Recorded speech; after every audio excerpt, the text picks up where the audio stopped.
አንተ ስለምንም ስለማታውቅ አንተ የጫፍ ለጫፍ ይዘህ ነው የምታወራ። አንተ ገባ ጫፍ እሺ፣ የምታውቀውን እስኪ ያስረዳን። መንግስት ዳቢሎስ በእናትህ ሰይጣን ካንተ እስራኤል ማለት እኮ አንተ ነህ። እስራኤል ማለት አንተ ነህ። የሸርሙጣ ልጅ እኔ የጠየቁን ጥያቄ መች መለስክልኝ? እንዴት ማላ የለንም ትለኛለህ?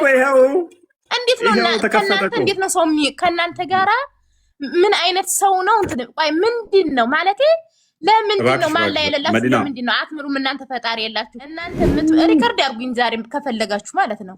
ሰው እኔም የልቤን ተናግሬ ዛሬ ልናገርህ ብትናገር ስለ ፈጣሪ ነው። አንተ እኮ ማለት ነው ልንገርህ፣ አንተ እኮ አፍህ ላይ ሙሙት ነው ያለው የኛ ነብይ። አፍህ ላይ ሙሙት፣ ሌላ ነገር አታወራም። እየማላችሁ በማርያም በገብርኤል በክርስቶስ በጊዮርጊስ ሰዎች ያደረጉት ማለት ተፈቅዷል ማለት አይደለም። መጽሐፍ አልኩም ዛቱ የአረብና የሙስሊም ገንዘብ ነው። ዛሬ እንደዚህ እያበላችሁ ቁጭ ብላችሁ ኩርሲ ላይ እንትን የምትሉት እናንተ ከፍታፉላ ማለት ነው። አላህን አላችሁ ጌታዬ። የአረብ ጉደኞች ተረጋጊ እስኪ አንዴ፣ በእናትሽ ተረጋጊ በእናትሽ።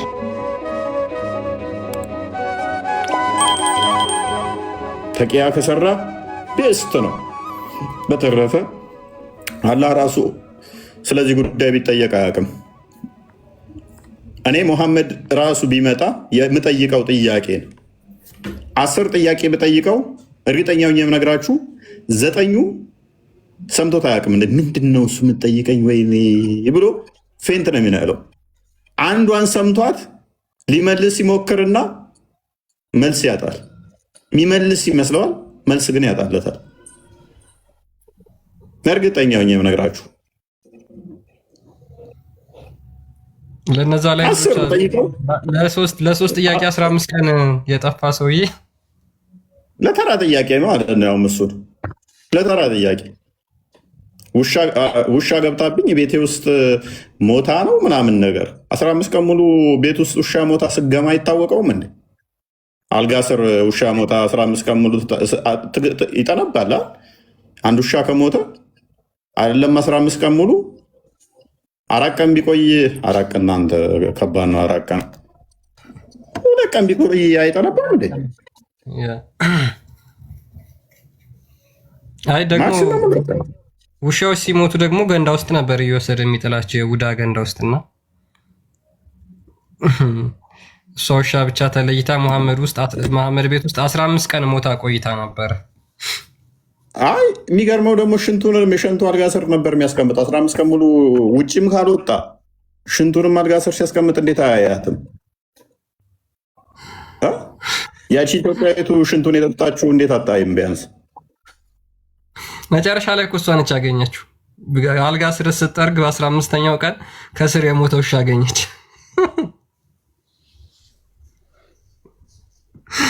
እስከዛ ድረስ አላዩዋትም ነበርና በሚያሳዝን ሁኔታ 15 ቀን ሙሉ የሞተ ውሻ መሐመድ አልጋ ስር ነበረ። ኤኒዌይስ አንድ አምላክ እንዴት ናችሁ? ሰላም ነው አለን። ሙስሊም ነህ? እኔ አዲስ ሙስሊም ነኝ። አዲስ ሙስሊም ማለት አዲስ ሰለምቴ። ኦኬ፣ ከምንድን ነው የሰለምከው? ኦርቶዶክስ ነበርኩ። ኦ ኦርቶዶክስ ነበርክ? በጣም ደስ የሚለው። ኦርቶዶክስ ነበርክ? አዎ። በጣም የሚገርም። ኦርቶዶክስ ምን ማለት ነው? ተላደለ። እስኪ ማስረጃውን ከፍ ብለህ አሳየን። እስኪ እንደ ወርቅ የተደላደለ ነው የሚሉ ኦርቶዶክስ ማለት መጽሐፍ ቅዱስ ላይ ኦርቶዶክስ የሚል ሃይማኖት ሳለ እንደዛ ከሆነ ማስረጃ ከምን አምጥቼ ነው ማሳይ? ወርቅ ማለት ነው ብሎ ያስተማርህን እስኪ አሳየን። እኔ ስማር እንግዲህ እንደዛ ነው። አባጣ ጎርባጤ የሌለው ሃይማኖት ተብዬ ነው የተማርኩት። አንተ ሌላ የምታስተምረኝ ከሆነ ልስማስ። ትርጉሙ ወርቅ ማለት ነው ያለህን እስኪ አምጣልህ። አሁን የለም አጠገቤ እንጂ አመጣልሃለሁ፣ ችግር የለውም። ስማር እኔ እንደዛ ነው የተማርኩት። ሌላ አስተምረኝ እስኪ አንተ። ስለዚህ እያጭበረበርክ ነው ማለት ነው።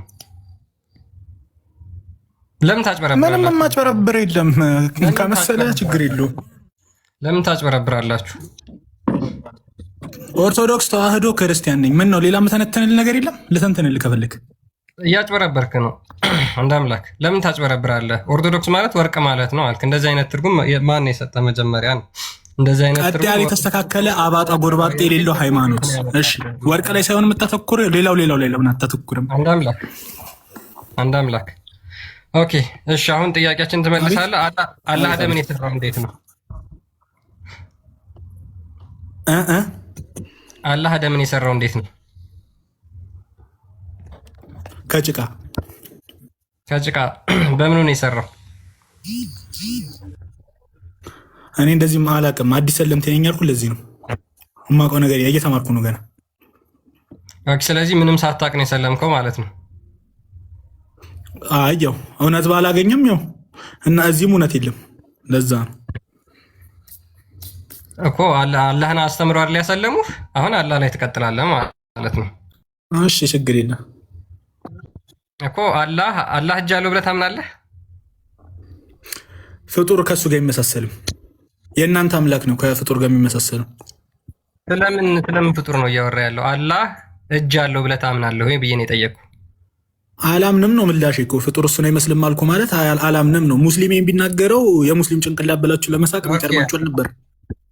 ኦኬ አላህ አደም በምኑ ነው የፈጠረው?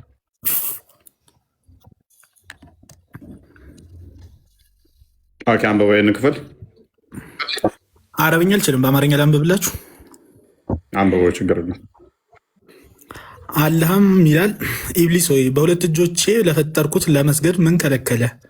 ኮራህን ወይስ ከትዕቢተኞች ነበር ካለው?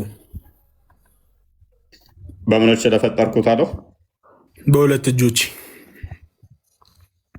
ማን ነው የፈጠረው አደምን? አላህ ነው።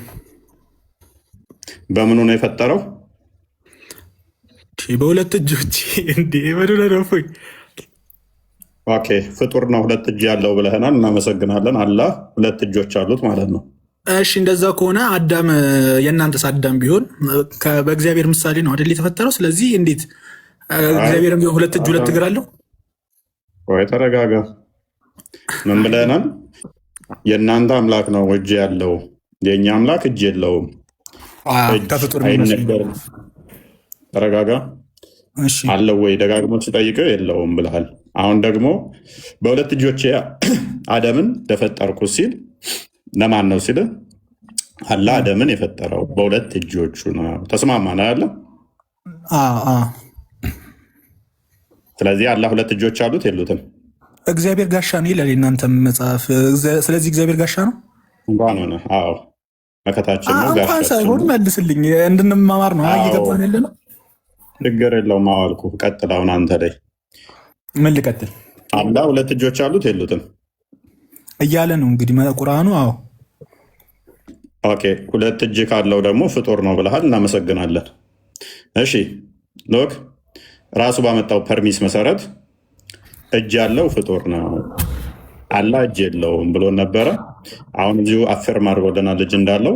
አደምን በእጆቹ እንዴት ነው የፈጠረው? ከጭቃ ሰራው ነው። እኔ ሌላ ነገር አላውቅም። እንዴት ነው ከጭቃ የሰራው? እንዲህ በምን እኔ አላውቅም። ይሄንን አልተማርክም? ገና ነኝ እኔ አልተማርኩም። ኦኬ ሀዲሱን ክፈተው። ባይዘው ይሄ ልጅ እኮ ባለፈው አዋርጄ ላኩት ነው። ኔትወርክ ዞይ ነው ጥያቄ ስጠይቀው። እኔስ ድጋሚ ትዋርዳለህ ማለት ነው። እኔ ነው አንተ ራሱ ባለፈው ሶስት ጥያቄ ጠይቄ ሶስት ነው ሳመለስ ነበር። ኦኬ እችን አዲስ ደግሞ አንብባት። ጥያቄ ለመመለስ ማዋረድ ነው። ያ ክርስቲያን ነኝ ብለህ አክት አድርገህ ክርስትና ለጠይቄ ሶስቱንም ሳመለስ የወጣ ልጅ አለ። አሁን እችን አንብብ። ምን ላንብብ? አላህ ክሬትድ አደም ፍሮም ሃንድፉል ዊች ሂ ቱክ ፍሮም ዘ ሆል ኦፍ እርዝ። ከምድር ከወሰደው አፈረ አዳምን ሰራው። ማን ነው እሱ የወሰደው? አላህ። ምንድን ነው የወሰደው? ሃንድፉል ዊች ሂ ቱክ ፍሮም ዘ ሆል እርዝ። ምንድን የወሰደው አይናገርም። ሃንድፉል ምንድን ነው? ሃንድፉል አይናገርም። ኦኬ ቀጥል። እሺ አንብበው። ከዛም so the children of Adam are in accordance with the earth. Some red, some white, some black, some a mixture, also with rough, smooth, bad and good. ኦኬ ፈስረው። አልገባኝም ለማለት የፈለገው እናንተ እስኪ ተርጉሙልኝ። ተርጉሙ፣ እንግሊዘኛውን ተርጉሙ ዝም ብለህ መጀመሪያ። አልገባኝ አኮርዳንስ ምን እንደሆነ ስለማላውቅ እናንተ ተርጉሙልኝ። እሺ ክርስቲያን አንበውና ሙሉን ተርጉሙ። ኦኬ እሺ። አቡ ሙሳ ሪፖርትድ አላህ ሜሴንጀር አሲንግ አቡ ሙሳ እንዳስተላለፈው ያለ መልእክተኛ እንደዚህ ያለ ይላል። አላህ ክሬትድ አደም ፍሮም ኤ ሃንድፉል which he took from the whole of the earth. አላህ ከምድር በሙሉ ጭብጥ ወሰደ ይላል። so the children of Adam are in accordance with the earth. የአደም ዘሮች ልክ እንደ ምድር እንትኖች ሆኑ ማለት ነው ቀለማቸው። some red ግማሾቹ ቀይ ሆኑ፣ some white ግማሾቹ የተወሰኑት ነጭ ሆኑ፣ some black የተወሰኑት ጥቁር ሆኑ፣ some mixture አንዳንዶቹ ደግሞ ከነዚህ ከለሮች የተቀላቀለ፣ also smooth አንዳንዶቹ ለስላሳ፣ and also rough አንዳንዶቹ ደግሞ ሻካራ፣ bad and good መጥፎና ጥሩ ሆኑ ብሎ ይናገራል። ኦኬ ይሰማል ወንድማችን። ኦኬ አላህ በእጆቹ ከምድር ላይ ከተለያዩ ቦታ ላይ ከሁሉም አፈር ወስዷል። አላህ በእጆቹ ጭብጥ ከዛ በእጆቹ ጭብጥ ከወሰደ በኋላ እሱን ቀይጦ አደምን ሰራ አይደለ ይላል። ኦኬ ይሄ የሰራው እነኚህ የተጨበጡት አብክቷቸዋል አለ። ምክንያቱም ከገማ ጭቃ ስለሰራ አፈር ወሰደ፣ እነኛ ደግሞ የገማ ጭቃ ይሆናል። ሱራ 15 26 ክፈተው።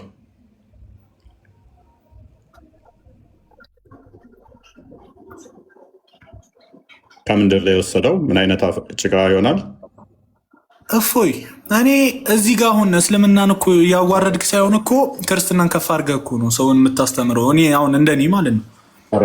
ለምን አሁን እዚህ ጋር ከሚገማ ሸክላ የሚለውን ለምን ታሰምሩበታለህ? ሰውን ከሚጨለጨል ሸክላ ከሚገማ ጭቃ በእርግፍ ፈጠርን ይላል። ኦኬ ስለዚህ አሁን አደም አላህ ሰብስቦ ገና የሰራው ያ የሚጣበቅ የሚገማ ጭቃ አላህ በእጆቹን የሰራው አደምን አይደለ? ቅድም አንብበናል። ስለዚህ አላህ በእጆቹ እንደዚህ አድርጎ ሰርቶታል አይደለ? አደምን። ኦኬ ስለዚህ አፈሩን ከእኔ የወሰደው አላህ ከምድር። ስለዚህ አላህ ምድር ላይ ነበር ማለት ነው እንዴ? ምን ማለት ነው? እሺ እናንተ ጋር ታዲያ ከምድር አይደለም? ምድር ውስጥ ተፈጥሮ አይደል ወደ ገነት የገባው አዳም? ያልጠየቅኩህን አትመልስ። ንጽጽር ከሆነ ታዲያ መልስልኝ እንጂ ንጽጽር አይደለም። ጨርስ፣ እኔ ጋር ያለውን አስረዳለኝ። የራስን ጨርስ። ስለዚህ ምድር ላይ አፈር ከተለያየ ቦታ አላህ ሄዶ ወሰደ። ከዛ በኋላ እሱን አቦካ። ከዛ ደምን ሰራው አይደለ? የሚሳነው ነገር ስለሌለ አላህ ችግር የለውም። እዛው ካለበቱ ነው። ሁሉም ቦታ ስላለ እሱ ችግር የለውም። ኦኬ ስለዚህ አላህ ሁሉም ቦታ አለ። አሁን እዚህ ጋር አለ አለ አምላክ አይደል? ባይኖርም ያይናልሽ። ለሱ ምሳኔ አላህ ስለ እይታ አልጠየቅኩም እኔ። በእጁ ከምድር ላይ አይደል ወሰደው በእጁ። ስለዚህ ከምድር ጭብጥ አፈር ወስዶ ጭቃ አድርጎ እነኝህ አዳምን ቀርጾ ሰርቶታል አይደለ? ኦኬ ስለዚህ አደምን ምድር ላይ ነው የሰራው አይደለ? ቅድም እንዳልከንም አዎ ነው። ኦኬ ስለዚህ አላህ ምድር ላይ ነበር ማለት ነው በዛቱ። ምን የሚባል ነው? ፎይ መለስኩልህ እኮ እሱን። አዳምን ቢሆን በእናንተ አስተምሮት ምድር ላይ ነበር፣ ወደ ገነት ገባ። ስለዚህ እግዚአብሔር ምድር ላይ ነበር ማለት ነው። እናመሰግናለን። በደንብ አስተውሉ። ኦኬ ሁለተኛ ጥያቄ። ስለዚህ አላህ ምድር ላይ ነበረ፣ በጭቃ ሰራው። አሁን አላህ የት ነው ያለው? ከሰማይ በላይ። ኦኬ አደምን ከሰራው በኋላ ነው ከሰማይ በላይ የወጣው? እኔ አላውቅም እሱ። ስለዚህ ሱራ 7 ኦኬ ተወቆይ። ስለዚህ በደንብ አስተውሉ። አስቀድሞ አላህ ምን ነበር ማለት ነው? እዚሁ እንደኛ ምድር ውስጥ ነበረ፣ which is ፍጡር ውስጥ ነበረ። የእስልምና ዶግማ አላህ ከፍጡር ጋር ይነካካም አይገባም የሚለው ፈረሰ ማለት ነው። በወንድማችን መልስ ትልቁ ዶግማችን ብለው የሚያስቡት ወደ ፍጡር ውስጥ መቼም አይገባም አልገባም የሚለው አርጉመንታቸው ተመታ ማለት ነው። አንደኛ። ሁለተኛ በእጁ እንደሰራው ከገማ ጭቃ እንደሰራው ተማምነናል። ያ የገማ ጭቃ አላህ እጅ ላይ ያለ አሁንም ወይንስ እጁን ታጥቦታል? ምክንያቱም እናንተ ያቆሽሸዋል ፍጡር ብላችሁ ስለምታስቡ ፈጣሪ የሚያስብ የለም። ኦኬ፣ አታስቡ። ለምንድን ነው እሱ አላህ ወደ ሽንት ቤት የማይገባው? ቆሻሻ ቦታ ስለሆነ። ስለዚህ የገማው ጭቃ ቆሻሻ ስለሆነ እጁን ታጥቦታል አልታጠበው? ምን ሽንት ቤት ማይገኘው ሽንት ቤት ሊገባ ማይችለው ቆሻሻ ስለሆነ ሽንት ቤት ብለሃል።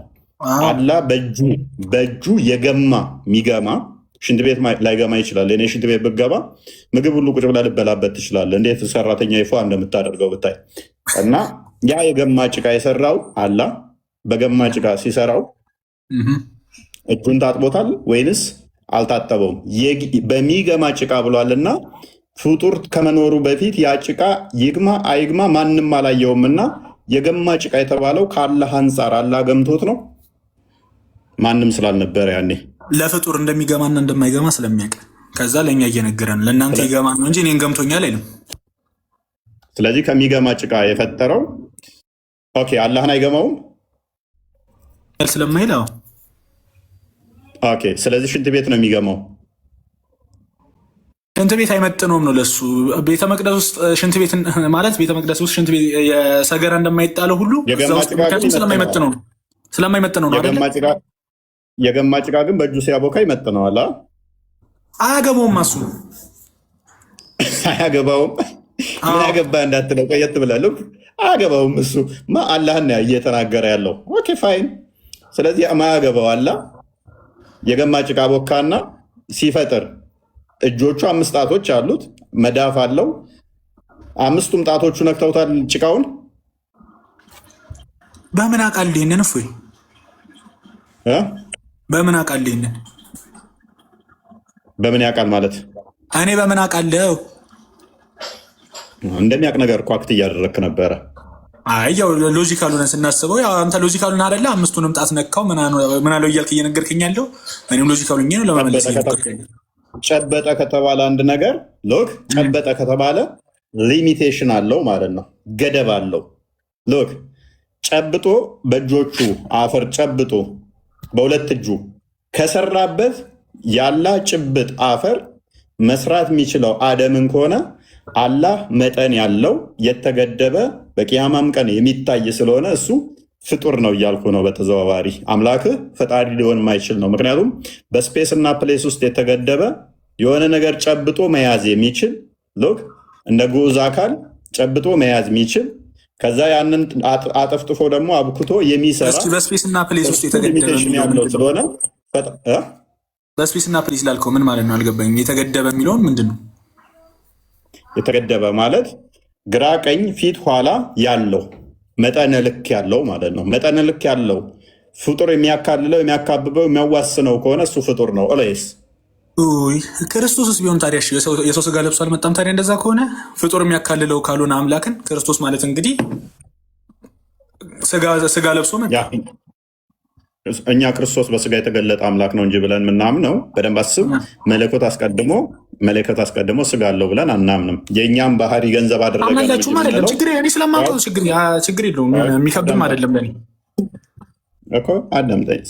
ምንም የሚከብድም አይደለም የምትለው የታቅና ችግር የለውም። ስንቱ ስለ ክርስቶስ አስረዳ ምታቅ ከሆነ ስለ ተዋህዶ ማለት ነው ማለት ነው። ሁለት ልደት ማለት ነው። ተዋህዶ ማለት አምላክ ሰው ነበረ፣ ሰውም ደግሞ አምላክ ሆኗል ነው እምነቱ። እሱ ነው አምላክ ሰው ሆነ፣ ሰው አምላክ ሆነ ነው። ከአብ ያለ እናት ተወልዷል ቅድመ ዓለም። ከዛ በኋላ ከመሬታችን ደግሞ ሁለተኛ ልደት ተወልዷል። ምንም የሚከብድ ነገር የለውም። ምንም የሚከብድ የለም። ታዲያ ለምንድን ነው ከአላህ ጋር የምታመሳሰነው? እኛም አይወሰን መለኮት እንዳለ እያመንን የአንተ ላይ ተወሰነ ያለውን እኮ የአንተም ክርስቶስ አምላክ ነው ብለህ የምታምነው ክርስቶስ በስጋ ከመጣ ይህ ምንድን ነው ትርጓሜው? የማይካለል የማይወሰን አምላክ ሆነ። መልካም በስጋ ቢመጣ ያ ማይወሰነው በስጋ ተወስኖ ቢታይ ስቲል በሌላ ቦታ በሰማይ በጠረፍ ወይንም ደግሞ ከአውት ኦፍ ስፔስ የለም ብለን እናምናለን እኛ። የኔስ ታዲያ በደመና ቢከበብ ምንድን ነው ችግሩ? ደመና ይከበባል ልትለኝ ነው አይደለ? አልበቀራ ላይ 210 ላይ ያለውን ጥቅስ በደመና ውስጥ ይከበባል የሚለው ልታሳዩ። እዛ ምን አለፋኝ እዚሁ እኮ ጨረስኩልህ እኮ። ምክንያቱም ጨበጣ አልከኝ እኮ። ጭብጡ እጁ ከዛ ውጭ አለ። እጁ ከጨበጣት ከአፈር ውጭ ያለ እንዳነበብነው ከሆነ የለም። በቃታል ጨረስክ እኮ አንተ እኮ። ታዲያ መጨበጡ ምን ላይ ነው ችግሩ? ክርስቶስ እግዚአብሔር አምላክ አዳም ሰራው እንዴት ነው እንዲሰራው? በእጁ አይደለ? በምሳሌው ፈጠረው አይደለ የሚለው ይበላ። እኔ እኮ እሱን ሳምን እንዴት ነው በቃሉ ፈጠረ ብዬ ነው ማምነው። ቃሉ ፈጣሪ ስለሆነ ክርስቶስ የአብ እጅ ነው፣ የአብ ቀኝ እጅ ነው፣ የአብ ኃይል ነው ብዬ ስለማምን እኔ ችግር የለብኝም። ቃሉን በቃሉ ፈጠረ። ስለዚህ ይከፋፈላል ነው ማለት ነው። በቃሉ የፈጠረው በቃሉ የፈጠረው አንተ ምን ብለህ ነው የምታምነው? እናንተ ዶክተሪን አላህ ፍጡር ውስጥ መቼም አይገባም ብላችሁ እንደምታምኑት መጠን ምድር ላይ የሚመላለስ እንደነበር አደረከው። ምክንያቱም በደንብ አስተውል፣ መለኮት እኛ ይታያል፣ ይሄዳል፣ ይመጣል፣ ይቆማል፣ ይነሳል፣ ይጨብጣል፣ ይዘረጋል የሚል እምነት የለንም እኛ። ፔሪድ። ይህንን በደንብ ያዝ። ለመለኮት እነኚህ በፍጹም አይነገሩም፣ ለፈጣሪ ነው የሚነገሩት። መጨበጥ፣ መዘርጋት፣ መታጠፍ፣ መዘርጋት፣ መሄድ፣ መነሳት፣ መቆም፣ መቀመጥ እነኚህ ሁሉ ለመለኮት አይነገሩም። የፍጡራን ባህሪ ናቸው። ለፍጡራን ነው የሚነገሩት። የአንተን አላህ ምን አድርገህ ሳልከው መሰለ? አንደኛ ተንቀሳቅሶ አፈር የሚያመጣ፣ ሁለተኛ የሚጨብጥ ከሆነ ያ የጨበጣት ደግሞ አፈር በዛሽ ሰራ አደረከው። የሚሰራ ልክ እንደ ፍጡር ማለት ነው። ስለዚህ ሊትራሊ ጭቃው በደንብ አስተውል፣ ጭቃው የአላህ እጅ ላይ ነበረ፣ የአላህ እጅ ላይ ነበር ማለት ነው። እጁ ድፍን ካልሆነ በደንብ አስተውል፣ የአላህ እጅ እንዴት እንደሆነ አናውቅም። እንደኔ ድፍን ከሆነ ወደ ውስጥ ጭቃው ሰርጎ አይገባም፣ እላው ላይ ግን ይለጠፋል። በደንብ አስተውል፣ እላው ላይ ይለጠፋል። እጁን እንደ ወንፊት ከሆነ ደግሞ ጭቃው ውስጡ ራሱ ይዋሃደዋል፣ ውስጡ ይገባል። እንደ ወንፊት ከሆነ ወንፊት ታውቃለህ ብዬ አስባለሁ፣ ግንግልቻ ይባላል በኦሮምኛ። እንደዛ ከሆነ ውስጡ ጭቃው ይገባበታል አላህ እጅ ውስጥ ማለት ነው። አሁን ያላህ እጅ የትኛው ነው? ከየትኛው ነው የሚመደበው? ጭቃው እላው ላይ ተለጥፎ ከሚቀረው ወይንስ ጭቃው ውስጡ ገብቶበታል አላህ እጅ ውስጥ? ምክንያቱም የሚታይ ስለሆነ እናንተ አምላክ በደንብ አስተውል፣ የማይታይ መንፈስም አይደለም የሚታይ ነው። ያ የሚታይ ግዙፈት ያለው ከሆነ ያ ግዝፈት ያለው የሚታየው ነገር ደግሞ እጁ ሲጨብጥ ሲዘረጋ ሚያፍስ ከሆነ የፍጡር ባህሪን ነው ፕሮሰስ ያደረገው። ያ ጭቃ እጁ ላይ ወደ ሰውነቱ ሰርጎ ገብቷል ወደ አላህ ውስጥ ወይንስ ስላው ላይ ነው የተለጠፈው? መልስ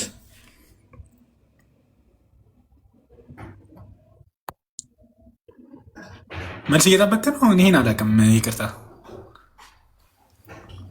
ለምን አልጠብቅ? በእናትህ እንደዚህ ያብራራሁት እንድመልስልኛል እንደ ቀለል አድርጌልህ አላውቅም እንትለኝ እኮ አይደለም። ሳይ እንኳን ደህና መጣ።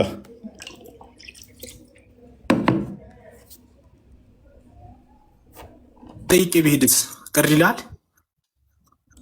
ጠብቅ ትንሽ። ሳሂ አለ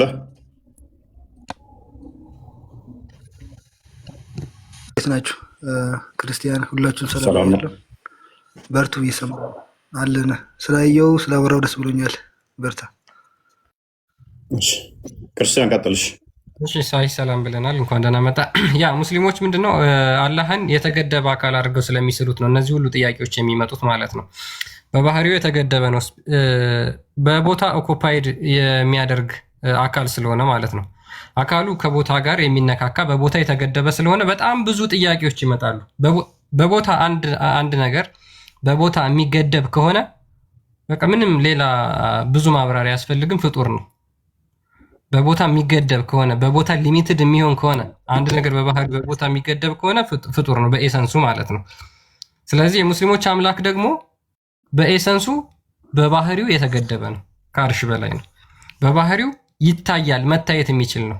በባህሪው አካል ያለው ነው፣ የሚታይ ቦታ ሊይዝ የሚችል የተገደበ ስፔስ ኦኮፓይ ማድረግ የሚችል ስለሆነ እነዚህ ሁሉ ጥያቄዎች ይመጣሉ ማለት ነው።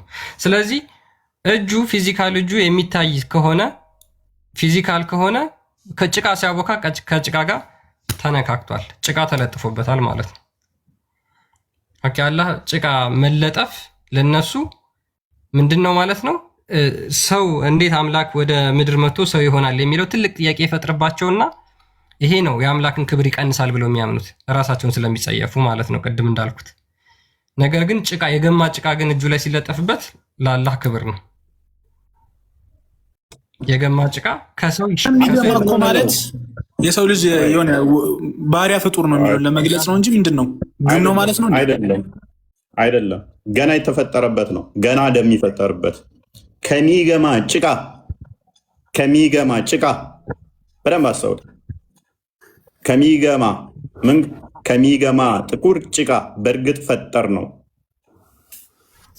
ኦልሬዲ ጭቃው የገማ ነበረ። በሐዲስም በእንትንም ልናመጣለን እንችላለን። ሙፈሲሮች አስቀድሞ ጭቃው ገምቶ ከዛ በሱ ነው የተፈጠርከው።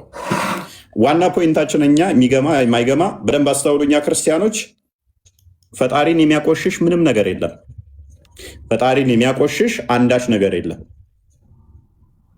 ቆሻሻ ራሱ የሚነገረው ከኛ አንጻር ነው። ምንም ነገር የሚያቆሽሽ የለም። አንድ ለአምላክ መቆሸሽ ደግሞ አይነገርለትም። አምላክ ዘፍጥረት ምዕራፍ 1 ስትመለከቱ እንዲህ ፈጠረ፣ ሁሉ መልካም እንደሆነ አየ ይላል። ሁሉ መልካም ነው። እግዚአብሔር የፈጠረው ሁሉ መልካም ነው፣ ቅዱስ ነው፣ ንጹህ ነው። እሱ አርክሶ አይደለም የፈጠረው። ሰው በባህሪው ሊረክስ፣ ትእዛዝን መጣስ እነኚህ ናቸው እርክሰትን የሚያመጡት። ጸያፍም እነኚህ ናቸው። መቆሸሽ እነኚህ የሚነገሩት ከባክቴሪያዎች አንጻር ነው፣ ከበሽታ አንጻር ነው። ከገነት ከወጣም በኋላ መቆሸሽ ከሰውነት የሚወጡት ቆሻሾች በራሱ ከገነት ከመውጣት ጋር በተያያዘ የሚመጡ ናቸው። ለበቁ አባቶች፣ ለበቁ ክርስቲያኖች መቆሸሽ ራሱ አይነገርም። ረታች ስድባቸውን አልቻልነውም። ኮመንት አትሳደቡ፣ ማሆን ነገር አትጻፉ። ስለዚህ ከገነት ሰዎች በመውጣታቸው ምክንያት ያ መቆሸሽ ተነግሯል። ከሰውነት መውጣት የፈሳሽ ነገሮች ራሱ ከገነት ከመውጣት ጋር በተያያዘ ይመጡ ናቸው። ለማርያም አሁን እነኚህ ከና አይነገሩም። እነኚህ ቆሻሻ ነገሮች አይነገሩም። እሷ የጸጋ ጉድለት ስላልነበረባት የጸጋ ሙላት ስላላት ዳዊትም አስቀድሞ እነሆ ልዑል ማደሪያውን ቀደሰ ይላል። እሷ ቅድስት ነች፣ ማደሪያውን ቀደሰ ይላል። አሁን እነሱ ሙስሊሞቹ አላህ ወደ ሌሊቱ ቅርቢቱ ሰማይ እንደሚመጣ በየቀኑ ያምናሉ። ቅርቢቱ ሰማይ ውስጥ መጣ ማለት ይሄ ስፔስ በራሱ ፍጡር ነው። ይሄ ማለት ነው እዚህ ውስጥ መጣ ማለት ምን ሆነ ማለት ነው? ሰውነቱ ተካበበ ማለት ነው። ፍጡር ውስጥ ገባ ማለት ነው። ግን ሰማይን ንጹህ ጥሩ አድርገው ስለሚስሉት ለአይምሯቸው አይጠርባቸውም፣ አይከብድባቸውም። እንደዛ አድርገው የሚስሉት ሰውነትን፣ ይሄንን ግን ጽዩፍ ቆሻሻ አድርገው ይስሉታል ሰውነታቸው። ይሄ ከወደቀ እንትናቸው ጋር በተያያዘ ይሄ ከሰውነት የሚወጡ ቆሻሾች ምናምን ጋር በተያያዘ ራሳቸውን በጸያፍ ነገር እንትን ይሉትና ሰማይ ውስጥ መግባቱ አላ መምጣቱ ወደ ሰማይ እስ ኖርማል፣ በስጋ መገለጡ ክርስቶስ ግን በጣም ይከብድባቸዋል ማለት እንደዛ አድርገው ይስሉታል። ሽንት ቤት ይገባ ሽንት ቤት ምናምን ነገር ኦራይት። ታዲያ እንደዛ ከሆነ ምድር ላይ አላህ በእጆቹ አብቁቶ ሲሰራውስ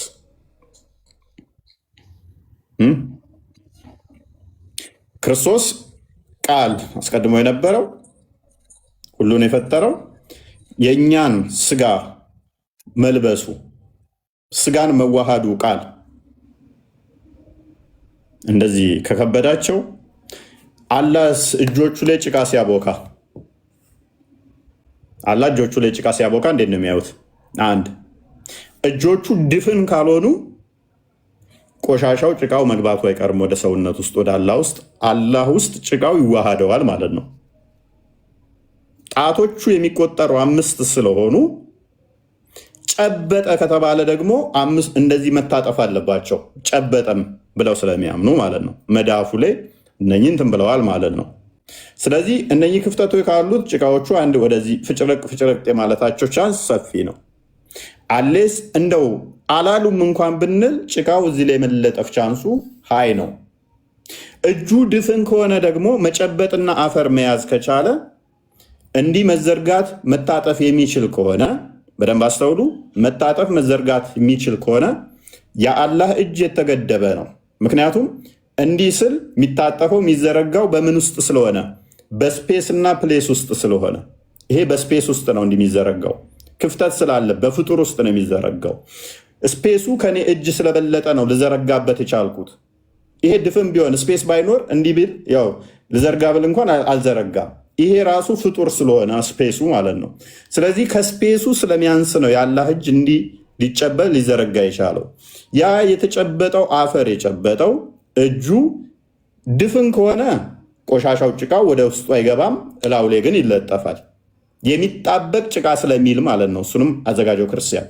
ከሚጣበቅ ጭቃ ከሆነ እጁ ላይ ተጣጧል ጭቃው ማለት ነው። እጁ ግን እንደ ወንፊት ከሆነ ጭቃው ወደ ውስጡ ይገባል ማለት ነው። ድፍን ነው አልገባበትም ካሉን፣ ድፍን ከሆነ እጁ ውስጡ ድፍኑ ምንድን ነው?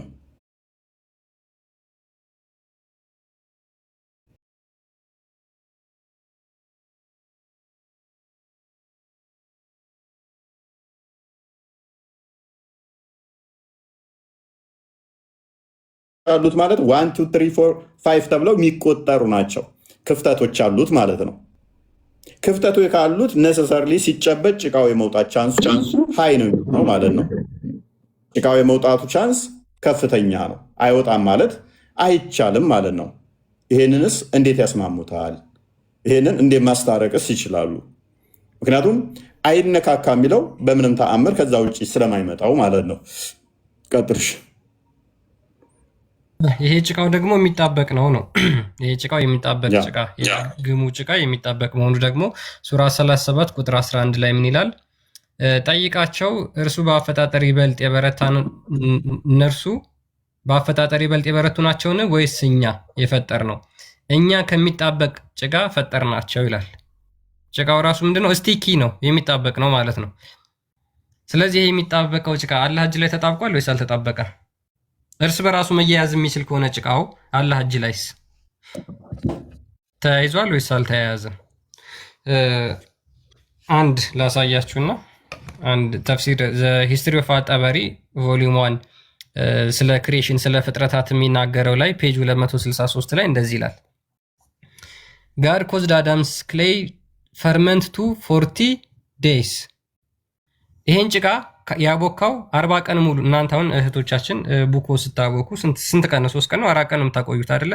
አላህ ደግሞ ጭቃውን አቦካና 40 ቀን ሙሉ አቆየው። ጭቃውን አብክቶ ፈርመንት አደረገው። ፈርመንት ሲያደርግ ያው ሽታ ይመጣል። 40 ቀን ሙሉ አገማውና ማለት ነው። and then put him together with his own hands። ከዛ በኋላ በእጁ አቀላቀለው። አላህ በእጁ አቀላቀለው ይሄን የገማውን ፈርመንት ያደረገውን ጭቃ ማለት ነው። ከዛ በኋላ ምን ይላል? his pleasant part come out in God's right hand።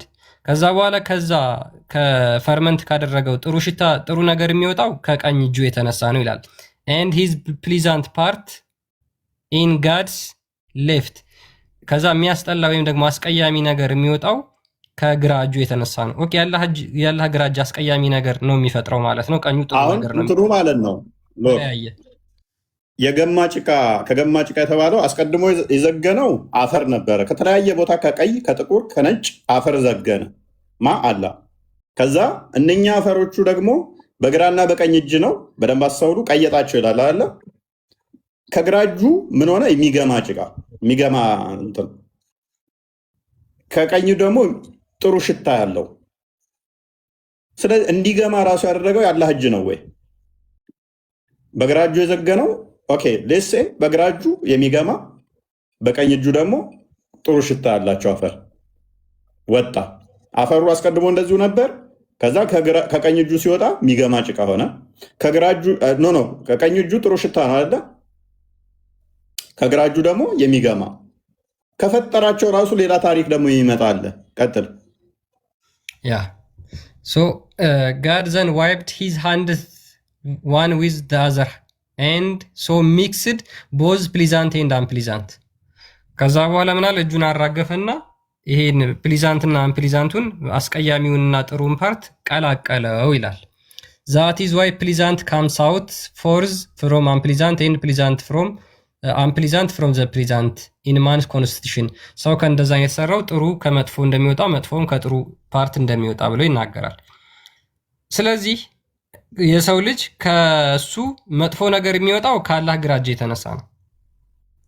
ኦኬ ስለዚህ ግም እንዲሆን ያደረገው ያላህ እጅ ነው ወይስ አይደለም? አንደኛ ያ ከሰራው በኋላ ደግሞ ሚሽካት አልመሳቢ 119ን ቼክ አድርገው ልክ እነኚህ የሚገሙና አሁን ከጥሩ እጁ ጥሩ ሽታ ያላቸውን አወጣ ካላህ እጅ በዘገነበት፣ በግራ እጁ ደግሞ የሚገማ ጭቃ አወጣ።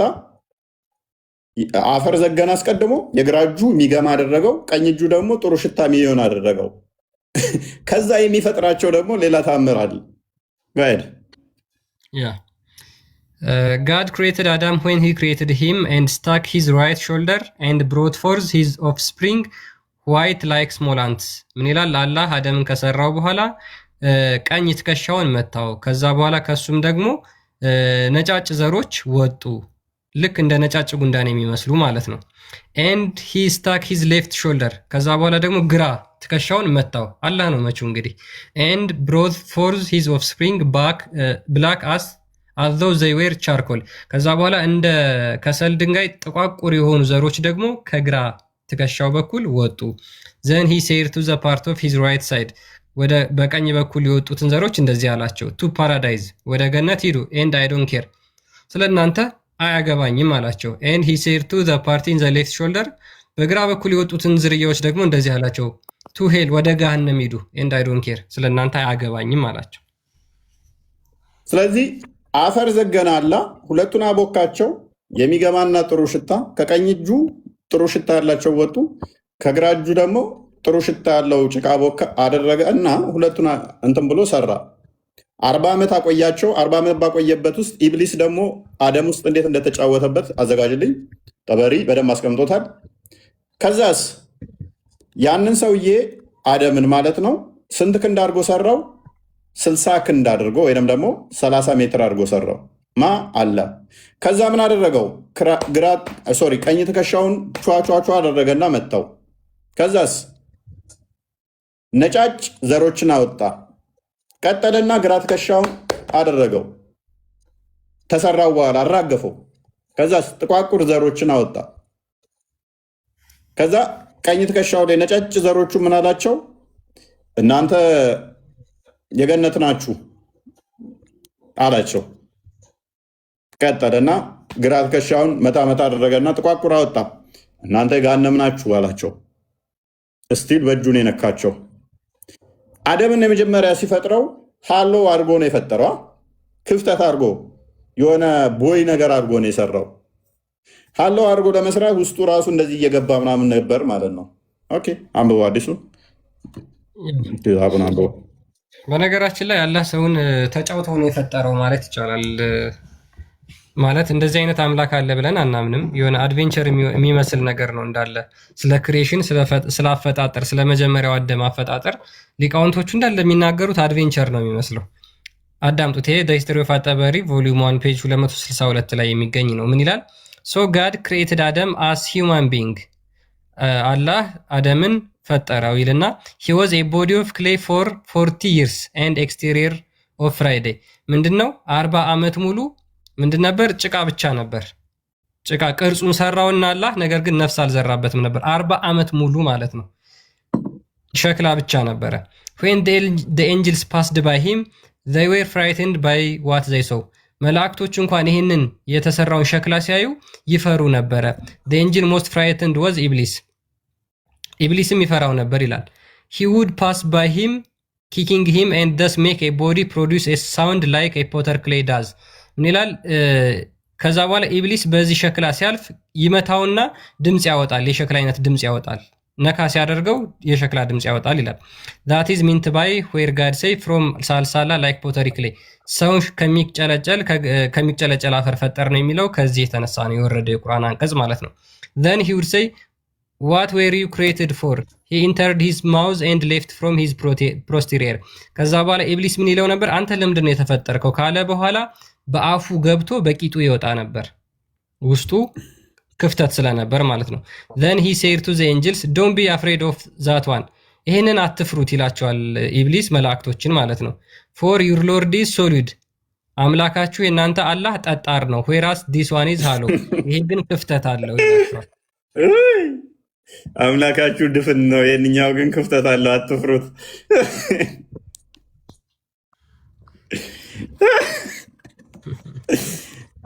አስበዋል። የሆነ ስታቹ ነገር አደረጉት፣ ሐውልት ነገር አደረጉት። አሁን አላሁ ሰመድ የሚለው አሁን እነ ኢብን አባስ እኮ ይሄንን ለዛም እኮ ነው አላሁ ሰመድ ማለት አላህ ድፍን ነው ብለው ይፈሰሩታል። ድፍን ነው። ያንኛውስ በአፉ በአፍንጫው በኋላ በኩል እየገባ እየወጣ ጅብሪል አይምን ኢብሊስ ተዝናናበትማ። ይሄንኛው እንኳን ልንፈራው አይገባም። አምላክ አይሆንም። ቀዳዳ ውስጡ ሙሉ ቀዳዳ ነው አለ ተዝናናበት አላህ።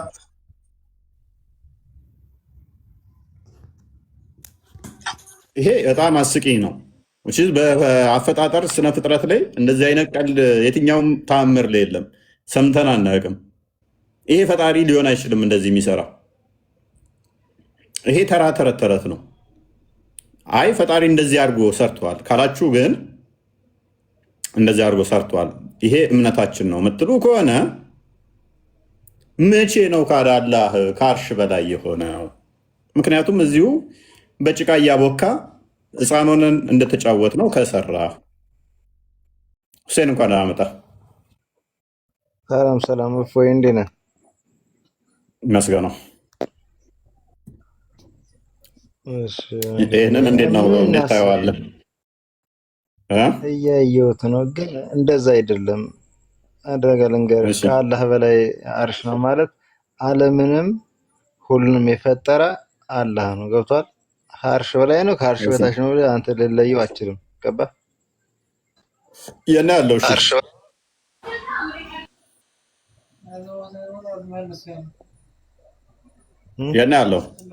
የና ያለው የት ነው ያለው?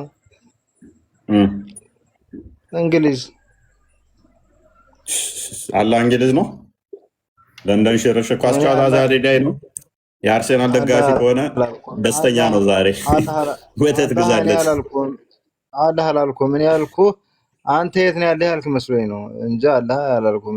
ስላላህ አንተ ሆነህ አናውቅም። አንተ እኮ ዳቢሎስ ነህ። ዳቢሎስ ማለት አንተ ሰይጣን የሸርሙጣ እናት ክትበዳ ግም አስመሳይ ሰው ነው። እናት የትሙት አንተ ሰው አይደለም። አንተ ባፍ ማለት ነው። ባፍ ለንደንም እንደዚህ አይነት ስለው አለ። ባፍ ለንደንም እንደዚህ አይነት ስለው አለ። እስቲ በእንግሊዘኛ ሞክር፣ በእንግሊዘኛ ሞክር። ስለ ፈጣሪ ምናምን አያገባም። አንተ ፈጣሪ ምን ታውቃለህ? አንተ ፈጣሪ አታውቅም ነው የምልህ። ስለ ፈጣሪ አንተ ስለምንም ስለማታውቅ አንተ የጫፍ ለጫፍ ይዘህ ነው የምታወራ። አንተ ገባህ? ጫፍ እሺ፣ የምታውቀውን እስቲ ያስረዳን። በእንግሊዘኛ ሞክር። የምታውቀውን እስቲ ያስረዳን። ዳቢሎስ በእናትህ ሰይጣን ካንተ እስራኤል ማለት እኮ አንተ ነህ። እስራኤል ማለት አንተ ነህ። የሸርሙጣ ልጅ አላህ እኮ ነው እስራኤሎችን ከዓለም በላይ ያደረጋቸው እኮ ሥራ 2:47 ላይ ከዓለም አልቄያቸዋለሁ ይላቸዋል። 2:47 እንደዚህ አካባቢ ወጣ። ኤኒዌይስ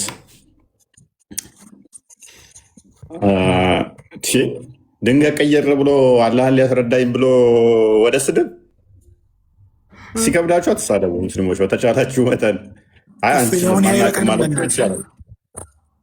ጥያቄን ጠይቀህ በእናትህ አናቅም ማለት ሲቻል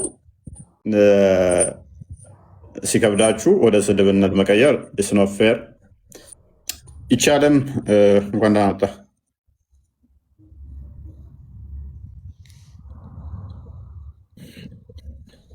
ይቻለም ይሰማል።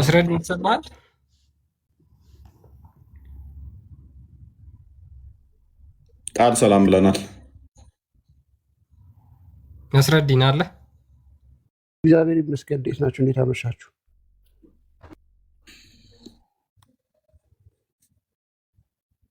ይሰማል ዛሬ ድምጼ? ኦኬ አይ ቲንክ ፕሮፋይሉ የሙስሊም ስም ነው፣ ነገር ግን ቪዲዮዎቹ ምናምን የሙስሊም አይመስለኝም። ሶ ስማችሁን እንትን በሉና ይሰማል። ቃል ሰላም ብለናል። እንዴት ነህ? መስከን ሰላም ብያለሁ። ክርስቲያን ቀጥሉ። አለን። ኦኬ እሺ። ሶ አላህ ጭቃውን ሲወስድ የት ሆኖ ነው የወሰደው? እዛው እያለ ነው? አርሹ ላይ እያለ ነው? ወይስ ወደ ምድር መጥቶ ነው? ወይስ ተስቦ ነው የመጣው? እጁ ወደ ምድር የላከው እዛው አርሽ ላይ ሆኖ ነው? ወይስ እሱ ራሱ ከአርሽ ላይ ወርዶ ነው? ወይስ ያን ጊዜ አርሽ ላይ አልነበረ? ሙስሊሞች እስኪ ስለ አምላካችሁ አስረዱን። ስለ አምላካችሁ አስረዱን። ፈጥሮ ከጨረሰ በኋላ ነው የተደላደለው። ሱራ 7:54 አንዴ ክፈተው።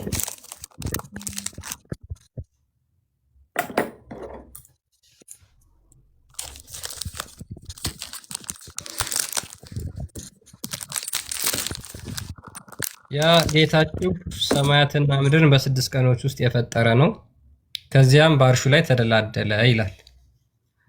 ሰማይና ምድር ፈጥሮ ከጨረሰ በአርሹ ላይ ሆነ ይላል። ስለዚህ ግልጽ ነው። አስቀድሞ አፈር እየዛቀ ነበር ማለት ነው። ጭቃ እያቦካ ነበረ። አይ ቲንክ ግን እንደዚህ ደግሞ ከሆነ መጀመሪያ ሰማይና ምድርን ፈጠረና ከዛ በኋላ አርሽ ላይ ሆነ።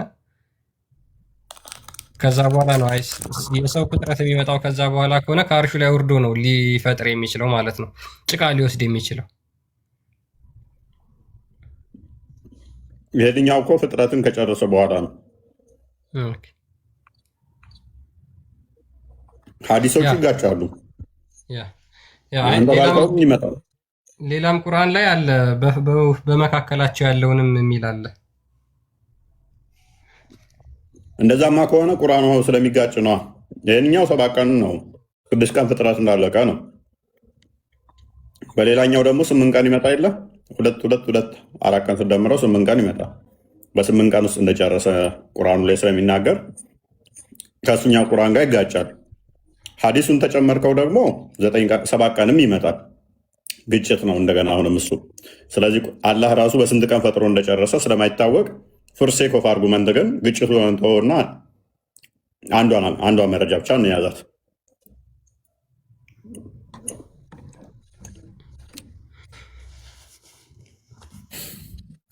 ወይ እጁን አርሽ ላይ ሆኖ ወደ ምድር መላክ አይችልም? አርሽ አልተፈጠረም እኮ ያኔ። ኦኬ አርሽ አስቀድሞ ተፈጥሯል። አርሽን ራሱ እኮ በእጁ ነው የፈጠረው አለ። አርሽንም በእጁ ነው የፈጠረው። አሁን ምን ይላሉ መሰለህ? ወይ ሰማይና እንግዲህ አርሽ የተፈጠረው ከሰማይና ከምድር በኋላ ነው፣ በፊት ነው ብለው ይናገራሉ። የመጀመሪያ ፍጥረት ነው ብለው የሚናገሩ ስለሆነ ማለት ነው። ስለዚህ ሰማይና ምድርን የፈጠረው ከአርሽ በኋላ ከሆነ የተደላደለው ደግሞ ሰማይና ምድርን ፈጥሮ ከጨረሰ በኋላ ከሆነ ስለዚህ አላህ አርሽን ፈጥሮ አልተደላደለበትም ነበር። መጀመሪያ አርሹ ላይ አልነበረ። ምክንያቱም አርሹ ላይ ቢሆን ኖሮ እንደ አዲስ ተደላደለበት ተብሎ አይነገርለትም። ኦልሬዲ እዛው ስለነበረ ከፈጠረ በኋላ ተደላደለ ብላ ከዚያም ውሽ ሲኬንስ ነው የሚያሳየው ሱማ የሚለው ማለት ነው አረብኛ ቃል። ስለዚህ ከዛም የሚለው ከአንዱ ወደ አንዱ መሸጋገሪያ ነው። አንዱን ካደረግክ በኋላ የምታደርግበት። ኦልሬዲ እዛው ቢሆን ኖሮ ምንም አይነገርለትም። ከዛም ተብሎ ሲኬንስ ባለው ሁኔታ አይነገርም ማለት ነው። ስለዚህ እንደዛ ነው ሊሆን የሚችለው። ያ እንደዛ ከሆነ ደግሞ ምንድነው እሱ? ስለዚህ ቅድም ወንድማችን እንደተናገረው ምድር ላይ እዚህ አፈር ሲዝቅ ነበር ማለት ነው። አላህ አፈር እየዛቀ ነበር። ያልተናገርኩ እፎይ ምድር ላይ ነበረ አፈር ራሱን የወሰደው አላልከንም? መጽሐፉ እንደሚለው ከሆነ ያልኩት እኔ ምንም ያመንኩት ምንም ነገር የለም። መጽሐፉ ግን እንደዛ ይላል አለ እንዳሳየኝ ከሆነ ታዲያ እኛ የምንፈልገው መጽሐፉ እንደሚል ነው እንጂ አንተ ያንተን ተረት ተረት ምን ያደርግልናል? የራስን ሃይማኖት መስረት፣ የራስን መጽሐፍ እንደ ፍቅር ሲዝም ያን ያንተን አድርጊው እናደርጋለን። እኛ የምንፈልገው መጽሐፉ ይላል አይልም የሚለውን ነው። አለላል ከሆነ ችግር የለውም። አይ ውሸትም አያስፈልገውም ብዬ ለዛ። ስለዚህ መጽሐፉ ይላል፣ መጽሐፉን ትቀበለዋለህ አትቀበለውም? መጽሐፉን ትቀበለዋለህ አትቀበለውም? እቀበሏለሁ።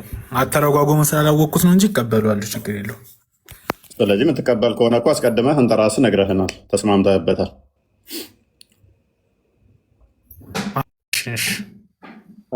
አሁን በደንብ አስተውሉ።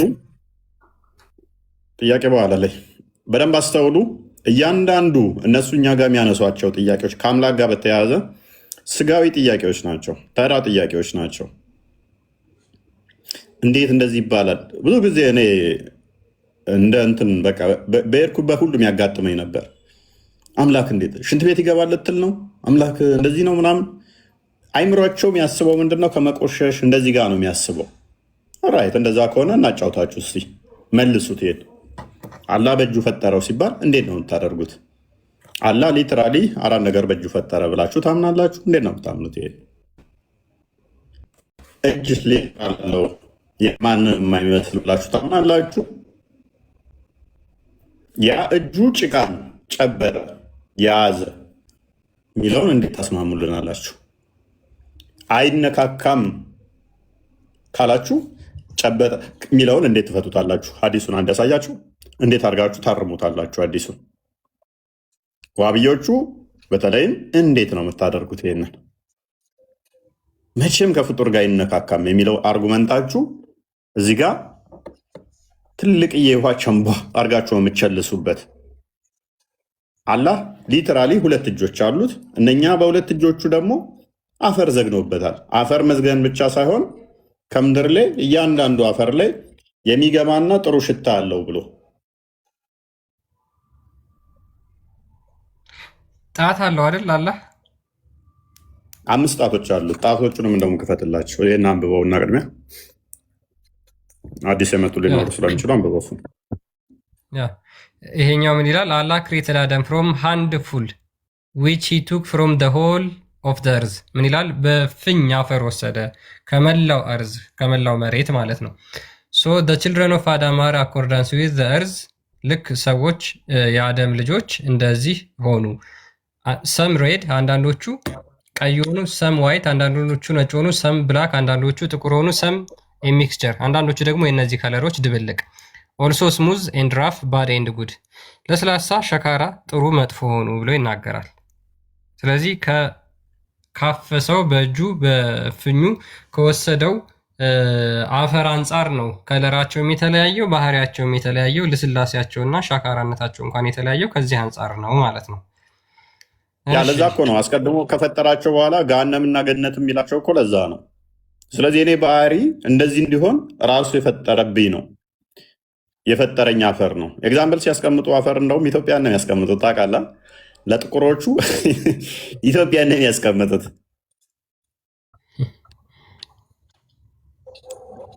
ኦኬ፣ ጣቶቹን አንዴ እንመልከት እስኪ። ኦኬ፣ ሳይ ሙስሊም 2786 ላይ ምን ይላል? አብደላ ቢን መስዑድ ሪፖርትድ ዛት ኤ ጂውሽ ስኮላር ካምቱ አላስ አፖስትል። አብደላ ቢን መስዑድ ነው የተረከው። አንድ አይሁዳዊ ራባይ ወደ ሙሐመድ ጋር ይመጣና እንደዚህ ይለዋል፣ ሙሐመድ ቬሪሊ አላህ ዘ ኤግዛልትድ ኢን ዘ ግሎሪየስ ውድ ካሪ ዘ ሄቨን ኦን ዘ ዴይ ኦፍ ሪዘረክሽን አፖን ዋን ፊንገር። አላህ የተከበረውና የላቀው ሰማይን በአንድ ጣቱ በቂያማ ቀን ይይዛታል አለ። ኤንድ ዘ እርዝ አፖን ዋን ፊንገር፣ ምድርን ደግሞ በአንድ ጣቱ 2። ኤንድ ማውንቴን ኤንድ ትሪስ አፖን ዋን ፊንገር፣ እጽዋትንና ተራራዎችን ደግሞ በአንድ ጣቱ ይዛል 3። ኤንድ ኦሽን ኤንድ ሞይስች እርዝ አፖን ዋን ፊንገር፣ ውሃና ውቅያኖስ የውሃ አካላትና ውቅያኖስን በአንድ ጣቱ ይዛል 4። ኤንድ ኢንፋክት the whole of the creation upon one finger፣ ሌሎች ደግሞ የቀሩ ፍጥረታትን በሌላኛው ጣቱ ይዛል አለ። ስንት ሆኑ? 5 ሆኑ። and he would steer them and say I am your lord, I am your lord። ከዛ በኋላ እነዚህ በ5ቱ ጣቱን የያዛቸውን በሙሉ እንትን እያላቸው እየወዘወዛቸው እኔ ጌታ ነኝ፣ እኔ ጌታ ነኝ ብሎ ይናገራል። ኦኬ። ስለዚህ አላህ ስንት ጣቶች አሉት? 5 ጣቶች አሉት። አፈር ዘግኖ ጨበጠ ከተባለ ሎክ ጨበጠ ከተባለ እነኛ ምን ሆነዋል ማለት ነው? እጆቹ 5 ጣቶቹ ተጨብጠዋል ማለት ነው። መዝገን መጨበጥ የሚችል 5 ጣቶች ያሉት 2 እጆች ያሉት አላህ ማንንም አይመስልም። አላህ አክበር፣ ማንንም አይመስልም። ይህ ያላህ ሂክማ ነው፣ ያላህ ጥበብ ነው። አየ በእጆቹ ከምድር ላይ ዘገነ፣ ጨበጠ። ከዛስ እሱን አቦካና አደምን ሰራ። ጥያቄ አለኝ። ጥፍርስ መጥቷል አልመጣም? ጠፍር አይታወቅም። አላህ አለ። እጅ አለው፣ መዳፍ አለው፣ ጣት አለው። መዳፍ የሚባለው ይሄ ነው። መዳፍ ማለት ይሄ ነው። ጣት ማለት ይሄ ነው። እጅ ማለት ዘሆልንን የሚያካትት ነው። ስለዚህ ክንድም አለው ማለት ነው። አላህ አይሰማህም? ጥያቄ አለኝ አለው። ስለዚህ እነኚህ ሁሉ ካሉት እንደዚህ የሚጨበጥና የሚዘረጋ ከሆነ ስለዚህ እጅ ተብሎ እነኚህ የተለየ እንደዚህ አካላት ካሉት እሱ ፍጡር ነው። ፈጣሪ በፍጹም ሊሆን አይችልም። ምክንያቱም ፍጡራን የሚያካብቡት፣ የሚያካልሉት፣ የሚያዋስኑት ስለሆነ። ጥያቄ ያለኝ አለው። እስኪ አትባልጊ፣ ተረጋጊ። ሰው እያወራ ጣልቃ አትግቢ። እንደነገሩ ስለዚህ አሁን የኛ ጥያቄ ምንድነው? እሱ ቀኝ እጁ ጥሩ ሽታ ያለው አፈር አወጣለት፣ ግራ እጁ ደግሞ የሚገማ ጭቃ። ከዛ የፈጠራቸውን በግራ የሚወጡትን ከፈጠራቸውን በኋላ ጋንም ግቡ አይመለከተኝም፣ አያገባኝም ስለእናንተ አላቸው። በቀኝ ያሉትን ነጫጮቹን ዘሮች ደግሞ ገና በመጀመሪያ ሲፈጥር ነጫጮቹን ዘሮች እናንተ ገነት ትገባላችሁ ብሎ ተስፋ ሰጣቸው። ለጥቁቁሮቹ ኤግዛምፕል ሲሰጡ ቸካሪው ሊንኩን ክርስቲያን ኢትዮጵያኖችን ነው ኤግዛምፕል ያደረጓቸው ጋንም ጥቋቁር ተፈጠሩት ውስጥ መልክ ሲያስቀምጡ። ስለዚህ ጋንም ከሚገቡት አንዱ ጥቋቁሮቹ ናቸው ማለት ነው፣ አላህ በራሱ በተናገረው መሰረት።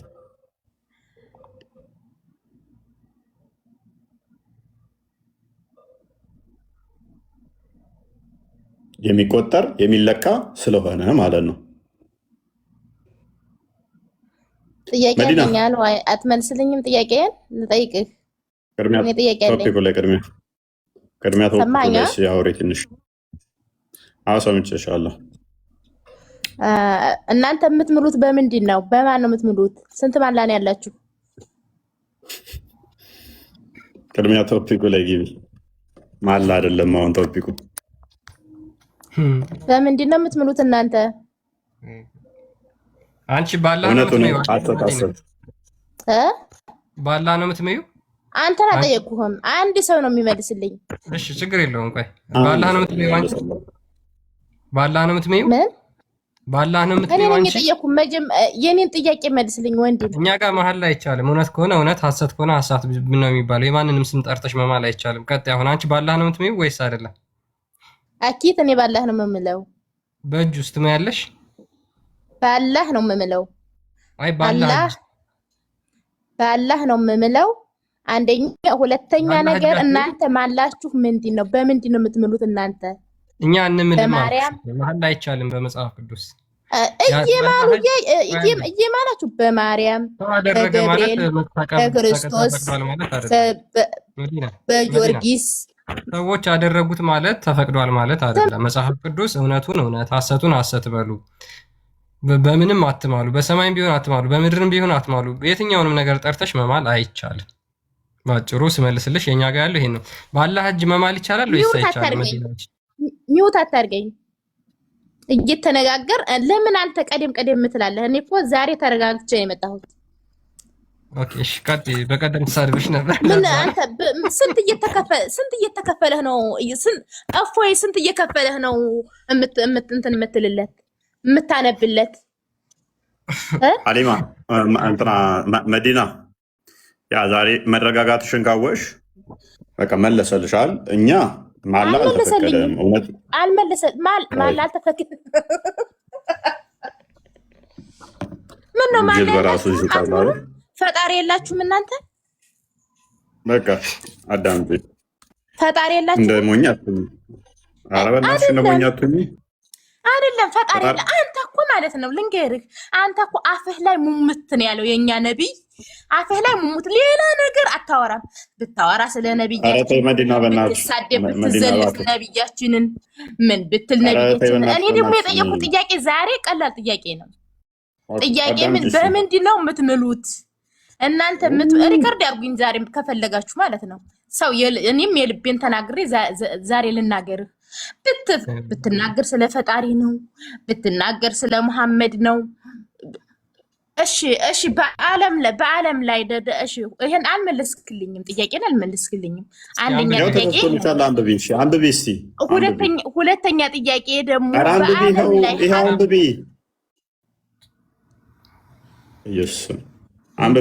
የመጣሽው ብሶብሽ ነው የመጣሽው። መዲና የተረጋጋሽ መስሎሽ ነው፣ እያስጨነቀሽ ነው ውስጥሽ።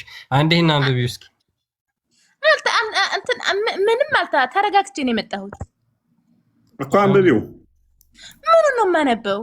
እኔ የጠየቅኩህን ጥያቄ መች መለስክልኝ? እንዴት ማላ ያለንም ትለኛለህ? እንዴት ነው ከእናንተ እንዴት ነው ሰው ከእናንተ ጋራ ምን አይነት ሰው ነው? ቆይ ምንድን ነው ማለቴ? ለምንድን ነው ማላ ያለላችሁ? ለምንድን ነው አትምሩም? እናንተ ፈጣሪ የላችሁም? ለምን አትምሉም ብላ ከፍተን ነው። አንብቢው እስኪ። ምኑን ነው የማነበው? አንብቢው። ይኸው ደግሞ ልንገርህ አንተ እፎይ እናንተ መሰሎችህ ይሄ እንደዚህ ቴክኖሎጂው ረቆላችሁ በሀብታም ዋይፋይ እየተጠቀማችሁ በአረብ በሙስሊም ዋይፋይ ነው እየተጠቀማችሁ ዛሬ ላይፍ ላይ ቁጭ ብላችሁ ተረጋጊ። በእናትሽ ምን አይነት ሴትዮ ነች? በእናታችሁ ለምንድን ነው የማትረጋጊው? የጭንቅላት ተሳምሚ ያለሽ አንቺ። በቃ መማር እኛ አይፈቀድልንም። ሎንግ ስቶሪ ሾርት አላህ በምንድን ነው የሚምለው? መዲና አላህ አምሳያ የለውም። አላህ አይወለድም። አላህ ፈጣሪ ነው። እኔ አላህን ለርድ ያልፈለኩትም። ተረጋጊ። አንተ እኮ ማለት ነው ዝም ብለሃል አይደለ? እናንተ ማምሉ ከሆነ ፈጣሪ የላችሁም ማለት ነው ብለሻል። አላህ ይምላል አይምልም? በምንድን ነው የሚምለው?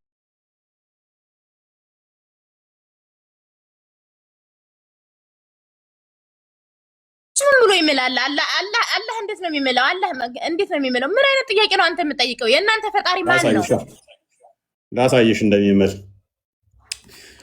እሺ ሱራ 69 38 ክፈተው ክርስቲያን። በእኔ ራሱ እየማለ ሊሆን ይችላል። አላህ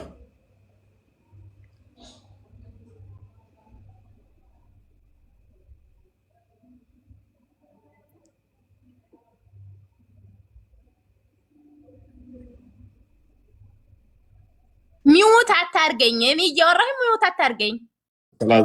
38 ኦኬ። እስቲ አንብቤ ይሄንን። ምኑን ነው የማነበው? ይሄ የተከፈተልሽን ቁርአን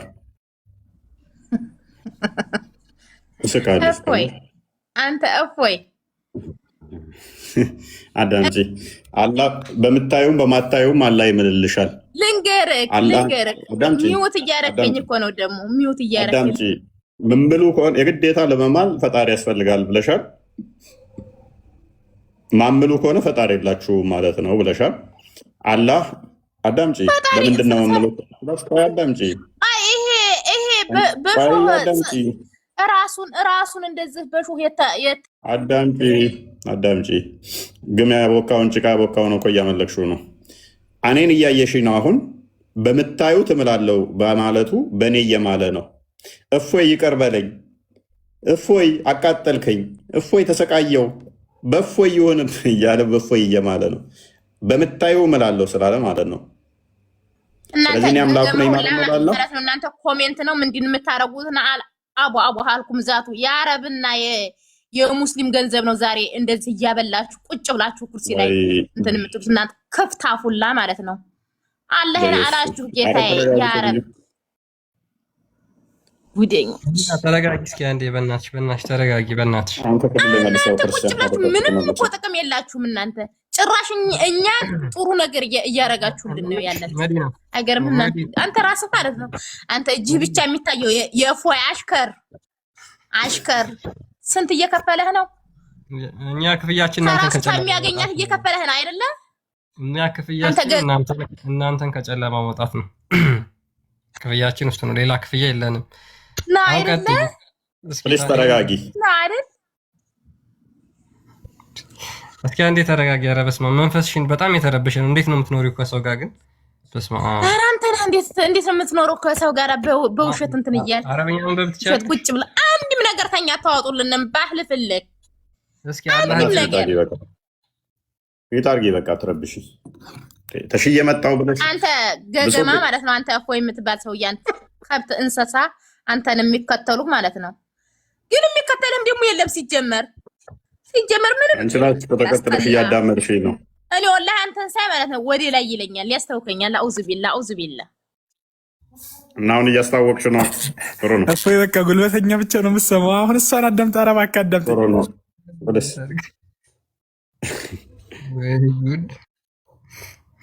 ቶፒኩን ባላፍሬዝ አድርገው እስኪ ክርስቲያን ሀቢቢ እስኪ ሀቢብ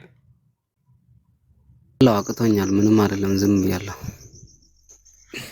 የምትለው አለ ቶፒካችን ላይ? አይ ምንም የለም፣ መነሳቱ ስለማይቀር ያ እኔ ራሱ ኢነርጂ የለኝም። ሀቢብ ከክርስቲያን ጋር ቀጥሎ ነው። ባለፈው ያው ስሜታዊ ሆኜ ትንሽ እንትን ብያለሁና ያው ያጋጥማል።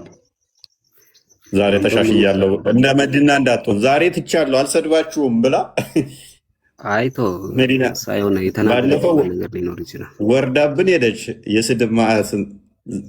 ዛሬም ደግሞ ኤኔስ ክፍሉን ፓራፍሬዝ አድርገው ክርስቲያን አዲስ የገቡ ስለሚኖሩ እንደዚህ በትምህርት ስትሆን እኮ ጥሩ ነው። አንዳንዴ ስትሳደብ ሜቢ ሰምተህ ይሆናል። ኧረ ምን ስድብ ኖርማል ውይይት ላይ እኮ ነው። ቆይ አንዳንዴ ብላ ባለፈው ሄደችብን። ዛሬ እኮ ተሻሽያለሁ እንደባለፈው አልሰድባችሁም በቃ ስድብ የለም ብላ ነው። ስቀጥል ዛሬ እንኳን ለነገሩ አልተሳደበችም ብዙ። ፓራፍሬዝ እሺ ያ እንግዲህ ስለ አደም ፍጥረት ነው እያወራን ያለ ነው። የመጀመሪያው የሰው ልጅ ፍጥረት እንግዲህ አዳም ነው ብላችሁ ሙስሊሞች ታምናላችሁ። ያ የተፈጠረው እንዴት ነው የሚለውን ነው እየጠየቅን ያለ ነው። ከፍጥረት ጋር መነካካት ጋር በተያያዘ ብዙ ጊዜ የምታነሱት ጥያቄ ስላለ አላህ ከፍጥረት ጋር ተነካክቶ ነው የመጀመሪያውን ሰው የፈጠረው ወይስ ሳይነካካ በምን አይነት መንገድ ነው የፈጠረው የሚለውን ነው እየተመለከትን ያለ ነው። ስለዚህ እንደ እስልምና ሰው ብዙ አይነት ቦታ ላይ ነው ያለው። ከገማ ጭቃ የሚል አለ፣ ከሚቅጨለጨል አፈር የሚል አለ። በርካታ ቦታዎች ላይ በተለያየ ትርጉም መጥቷል የሰው ልጅ ፍጥረት ማለት ነው። ከዚህ ውስጥ አንዱ ከሚቅጨለጨል ሸክላ ከሚገማ ጥቁር ጭቃ የሚለው መጥቷል። ስለዚህ ጭቃው አንደኛ የሚገማ ነው፣ ሁለተኛ ሸክላ ነው፣ ሶስተኛ የሚቅጨለጨል ነው። እነዚህን ሁላ የያዙ አፈሮችን ሰበሰበና አላህ በእጁ አቦካና ፈጠረው ማለት ነው። ስለዚህ አሁን እዚህ ጋር ከሚቅጨለጨል ጭቃ ነው እያለ ያለው። ሀቢብ ሜቢ እዚህ ላይ ማለት የምትፈልገው ነገር ካለ መቀጠል ትችላለህ። አላህ እጅ አለው ምናምን ብለህ ታምናለህ አይደል አንተ? ቁርአኑ አስተምሮቱ እንደዛ ስለሚል ሁለት እጆች እንዳሉት ቁርአን ላይ ተገልጿል። ኦኬ አደምንስ እንዴት ነው የፈጠረው? ያው ሁሉንም ከጭቃ ነው የተፈጠረው። እኛም አደምም ሁሉም ከጭቃ ነው የተፈጠረው ከመላእክቶች በስተቀር። በእጁ አብክቶ ነው አይደል የፈጠረው? አደምን በሁለት እጆቹ ነው የፈጠረው አይደል? አዎ በሁለት እጁ ነው የፈጠረው። ከጭቃ ነው የፈጠረው እንጂ እንደዚህ አድርጌ አይልም እንትን ላይ። ያ ጭቃ የሚገማ ጭቃ ነው እዚህ ጋር እንደሚናገረው ማለት ነው።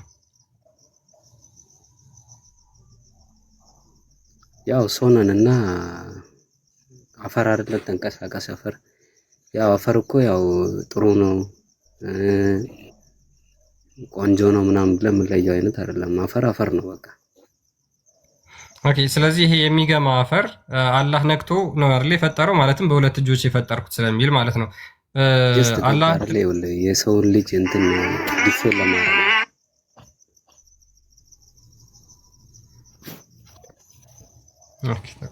ገባ አይደለ? የሰው ልጅን ማለት በቃ እሱ ጋር እንዳይደርሱ ለመግለጽ እንትን የተባለ ነገር ነው። እሱ ጋር እንዳይደርሱ ማለት ስለ ከሱ ጋር እንዳይፎካከሩ ገባ አይደለ? እንዴ አቤል እንዳይፎካከሩ ስትል በጭቃ የሰራቸው በሌላ ነገር ከተሰሩ ይፎካከራሉ ብለህ አስበህ ነው? ኖ እንደዛ አይደለም።